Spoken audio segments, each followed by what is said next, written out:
उपासाला साबुदाणे आणि बटाटा हे पदार्थ खाऊन जर कंटाळा आला असेल तर हे असे इतके मस्त पचायला हलके आणि पोटभरीचे हे वरीच्या तांदळाचे आपण घावणे तयार करणार आहोत। यामध्ये अजिबात आपण साबुदाणा किंवा बटाट्याचा वापर केला नाही आहे, तरीसुद्धा इतके छान हे असे मऊ लुसलुशीत घावणे सोप्या पद्धतीने कसे करायचे हे पाहणार आहोत। नमस्कार, मी प्रिया, तुमच्या सगळ्यांचं खूप खूप मनापासून स्वागत। इथे मी हे वरीचे तांदूळ या कपाने 1 कप इतके साधारण 2 ते 3 तासापूर्वी स्वच्छ धुवून भिजायला घातले होते। 2 ते 3 पाण्यामध्ये स्वच्छ धुवून घ्यायचं आणि मग हे भिजायला घातले। त्यानंतर यामधलं सगळं पाणी हे निथळून काढलं आणि मग एका मिक्सरच्या भांड्यामध्ये हे घालून घ्यायचे आहेत। लगेच यामध्ये त्याच कपाने साधारण पाव कप इतकं मी यामध्ये पाणी घातलं, कारण खूप जास्त पाणी घातलं तर ते मिक्सरमधनं बाहेर येतं आणि तांदूळ व्यवस्थित वाटलेसुद्धा जात नाहीत। आता हे असं पीठ तयार झालेलं आहे। अगदी शक्य होईल तेवढं बारीक असं दळून घ्यायचं आहे। आता शिल्लक राहिलेलं पाणी हे मिक्सरच्या भांड्यामध्ये घालायचं। यामधलं पाव कप पाणी इतकं राहिलेलं आहे आणि मग हे मिक्सरच्या भांड्यामधलं पाणी या पिठामध्ये ओतून घ्यायचं।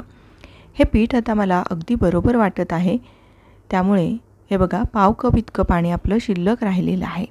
आता यामध्ये चवीपुरतं मीठ घालायचं आहे। जर तुमच्याकडे वरीच्या तांदळाचं पीठ असेल तर मात्र तुम्हाला कुठल्याही पूर्वतयारीशिवाय अवघ्या 5 मिनिटांमध्ये ही घावणं बनवून तयार करता येतील। आपलं हे पीठ बनवून तयार झालेलं आहे। आता आपण हे थोडा वेळ बाजूला ठेवूया आणि चटणी वाटून घेऊयात। चटणी करता इथे मी अर्धी वाटी खोबऱ्याचे तुकडे, 1 टेबलस्पून दाण्याचा कूट, 1 टेबलस्पून दही घातलेलं आहे। दह्याने या चटणीला टेक्स्चर छान येतं। 2 हिरव्या मिरच्या घातल्या, पाव चमचा जिरे घातलेलं आहे, चवीपुरतं मीठ घालायचं, थोडीशी कोथिंबीर घालायची, गरजे इतपत पाणी घालायचं आणि ही चटणी अगदी बारीक अशी वाटून घ्यायची। दाण्याचा कूट घातल्यामुळे ही चटणी चोथा पाणी तयार होत नाही। अगदी मस्त आपली ही उपासाची चटणी बनवून तयार झालेली आहे। आता आपण घावणे तयार करायला घेऊ। त्याकरता इथे मी हा बिडाचा तवा गरम करायला ठेवलेला आहे। याला थोडंसं तेल लावून घ्यायचं। गॅस अगदीच मोठा करायचा आणि मोठ्या आचेवरती घावणे घालायला सुरुवात करायची। इथे मी हा पेला घेतलेला आहे। या पेल्याने अगदी व्यवस्थित घावणे घालता येतात। आता हे पीठ तळापासून हलवून घेतलं, गॅस मोठा केला आणि हे असं अगदी कडेने असं पीठ सोडायला सुरुवात करायची। गॅस मोठा केला की घावण्यांना जाळी छान पडते। बघा, अगदी मस्त असं एकसारखं पीठ आपण घालून घेतलं। गॅस मोठाच आहे, झाकण ठेवायचं आणि साधारण अर्धा ते पाऊण मिनिटाची वाफ घ्यायची। आता गॅस लहान केला आणि लहान आचेवर ह्या अशा कडा सुटेपर्यंत आपण शिजवून घेतलं। कडा आपोआप सुटायला लागतात, कारण वरी तांदळाला अजिबात चिकटपणा नसतो, त्यामुळे हे घावण तव्याला अजिबात न चिकटता हे असं छान सुटून येतं। आता दुसरी बाजूसुद्धा ही अशी मस्त शेकवून घ्यायची। एका बाजूनेच शेकलं तरीही चालेल, पण तरीसुद्धा मी दुसऱ्या बाजूने अगदी 30 सेकंदापर्यंत शेकून घेतलं आणि हे घावण आपलं बनवून तयार झालेलं आहे। असं मी टोपलीत काढून ठेवलं। आता दुसरं घावण करण्यापूर्वी पुन्हा थोडंसं तव्याला तेल लावून घ्यायचं आहे आणि तुमच्याकडे जर बिडाचा तवा नसेल तर आपला नॉनस्टिक जो तवा असतो त्याच्यावर सुद्धा हे घावणे घालता येतात।